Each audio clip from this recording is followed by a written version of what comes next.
Hello guys, welcome to the channel spooky tales by her, जहाँ पे मैं आपको कुछ ऐसी कहानियां सुनाती हूँ जो आपको डराती हैं और सोचने पर मजबूर कर देती हैं। तो जैसे हम वैम्पायर्स का नाम सुनते हैं तो हमारे दिमाग में वो यूरोपियन इंग्लिश मूवी के वैम्पायर आते हैं। मेरे दिमाग में तो सच में वैम्पायर सुनते ही एडवर्ड कलेन आता है एंड ड्रैकुला मूवी का ड्रैकुला आता है, टू बी ऑनेस्ट।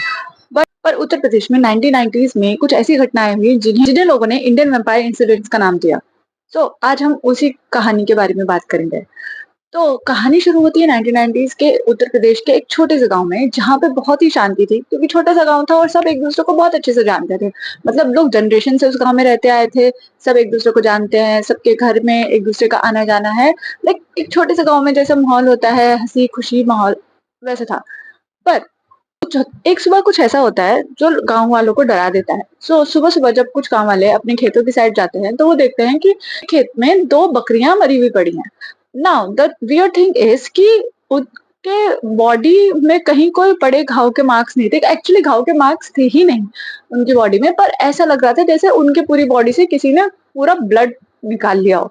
मतलब वो एकदम कंकाल हड्डियों का ढांचा लग रही थी। बट द थिंग इज कि उसकी बॉडी पे कोई, बकरियों की बॉडी पे कोई घाव नहीं था। सो अब वियर्ड तो लोगों को लगा, बट लोगों ने सोचा कि अच्छा हो सकता है किसी जानवर ने अटैक किया हो रात को, ये बकरियां इधर खुल के खेतों की साइड आ गई होंगी एंड किसी जानवर ने अटैक कर दिया।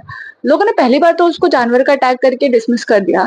बट जब ये ही इंसिडेंट्स बार बार होने लग गए, जब गांव के जानवर ऐसे ही मरने लग गए एंड उनकी बॉडी से सिर्फ ब्लड गायब होता था, उनकी बॉडी पे कोई ब्रूटल मार्क्स नहीं होते थे, कोई कट नहीं होता था कि जहां से कोई सोचे कि भाई यहाँ से खून बह के निकल गया है, कहीं कहीं आसपास खून का एक कतरा तक नहीं होता था, किसी के आने जाने का कोई निशान नहीं होता था। कोई एनिमल आएगा तो कम से कम उसके आने जाने का कुछ निशान तो आसपास होगा, कुछ ऐसा नहीं होता था। तब सबको डर लगने लग गया। अच्छा, गाँव का है तो गाँव में तो लोग यूजुअली छतों पे या बाहर आंगन वगैरह में सोना प्रेफर करते हैं, स्पेशली गर्मियों के टाइम में, क्योंकि इलेक्ट्रिसिटी का इतना नहीं था। 1990s में तो बिल्कुल इलेक्ट्रिसिटी का इतना नहीं था। यूपी वगैरह में भी बहुत कम इलेक्ट्रिसिटी पहुंची थी। तो उस टाइम में लोग प्रेफर करते थे कि भाई अब अपने आंगन में सो जाओ या अपने घरों की छतों पे सो जाओ, स्पेशली इन समर्स। तो एक ही गर्मी की रात की बात है, एक बूढ़े अंकल थे जो अपने घर के आंगन में सो रहे थे एंड वो बहुत चीखे रात को बहुत बुरी तरह से। तो जब आसपास के लोग इकट्ठा हुए तब उन्होंने लोगों को बताया कि उन्होंने देखा उनकी छत पे एक आदमी खड़ा है जो बहुत लंबा है। उसने ऊपर से नीचे तक सिर्फ ब्लैक कलर का कुछ पहना हुआ है एंड उसका फेस बहुत ही ज्यादा व्हाइट है, मतलब अलग लेवल में व्हाइट है। उसको लग रहा है ऐसे जैसे उन्होंने, वो कहते हैं ऐसा लग रहा है जैसे उसने अपने फेस पे चूना रगड़ रखा हो। और उसकी आंखें बिल्कुल रेड और वो चमक रही थी, मतलब अलग से ही पता चल रही थी, वो एक लाइट की तरह वो आंखें चमक रही थी। और जैसे ही वो चीखे वो वहां से गायब हो गया। So this is the first time जब किसी ने उस एक एंटिटी को देखा था जो मतलब नॉर्मल डिस्क्रिप्शन से मैच नहीं कर रही थी, जैसे हम सोचते कि एंटिटीज होती हैं। ठीक है, नाउ उसके बाद उसके बाद जो हुआ दैट वाज रियली स्कैरी। तो एक दिनों बाद ही एक लड़का था जो अपने खेतों की साइड गया था, क्योंकि उस टाइम पटाने मतलब खेतों में पानी लगाने का सीजन चल रहा था। और वो खेतों की तरफ गया था एंड रात में उसको आते आते लेट हो गया। ठीक है, लेकिन सुबह उसके घर वाले नोटिस करते हैं कि लड़का तो घर आया ही नहीं, मतलब शाम के टाइम गया था वो खेतों में पानी देने और वो अभी तक वापस नहीं आया। पूरे गांव ने मिलकर उसको ढूंढना चालू। तो देखा कि वो लड़का खेतों के पास ही एक बरगद के पेड़ के नीचे बेहोश पड़ा हुआ है एंड वो उसे उठाया और वो एकदम मड़ियल सी हालत में था, एकदम ही मतलब वो एकदम ऐसी हालत में था कि भाई थोड़ी देर अगर उसे और कोई नहीं देखता तो शायद उसकी जान जा सकती थी।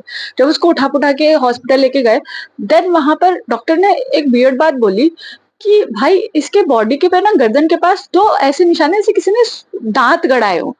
And but weird thing is कि इसका ब्लड लॉस बहुत हो चुका है।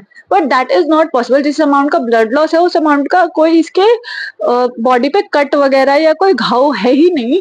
मतलब सिर्फ उन दो होल्स को छोड़ के जो उस सो कॉल्ड दांत के हुए हैं, उसके अलावा इसकी बॉडी पे कोई और मार्क्स नहीं है। तो इतना सारा ब्लड लॉस जो कोई बहुत बड़ी इंजरी से होता है, इसकी बॉडी से हुआ कैसे, कोई आइडिया नहीं था। भाई उस लड़के को जब होश आया, सबने पूछा कि भाई तेरे साथ हुआ क्या था। तो ही सेड कि मैं जब पानी देते देते मुझे लेट हो गया था और मैं वापस आ रहा था घर की साइड, मुझे ऐसा लगा कि कोई मेरा पीछा कर रहा है। मैंने एक बार पलट के देखा, वहां कोई नहीं था। फिर देन सेकंड टाइम जब मैं उस बरगद के पेड़ के पास पहुंचा तो फिर मैंने दोबारा पलट के देखा एंड देन उसने कहा कि मैंने वो एक आदमी देखा जो ब्लैक से कपड़े में था, बहुत लंबा था एंड उसका चेहरा बिल्कुल सफेद था और उसकी आंखें रेड कलर की चमक रही थी। सेम डिस्क्रिप्शन जो बूढ़े आदमी ने दिया था। उसने बोला पर द पॉइंट इज कि वो मुझसे बहुत दूर खड़ा हुआ था, तो जैसे मैंने पलकें झपकी, वो बिल्कुल मेरे फेस के सामने था ऐसे। उसके बाद कह रहा है, उसके बाद मुझे सिर्फ याद है कि मेरी गर्दन पे पेन हुआ।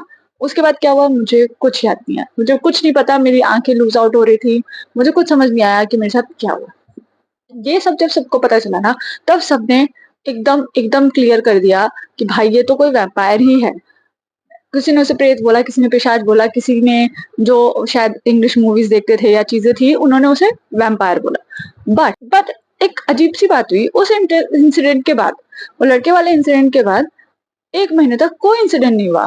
कोई जानवर के साथ कुछ नहीं हुआ, किसी आदमी को वो नहीं दिखा, कुछ नहीं हुआ। इट्स लाइक कि भाई एकदम से एकदम से चीज़ें स्टॉप हो गई। लोगों को समझ नहीं आ रहा था कि भाई हम इतने दहशत में हमने ये कुछ महीने निकाले हैं, ये चीज़ें एकदम से कैसे रुक गई? किसी के पास कोई आंसर नहीं था।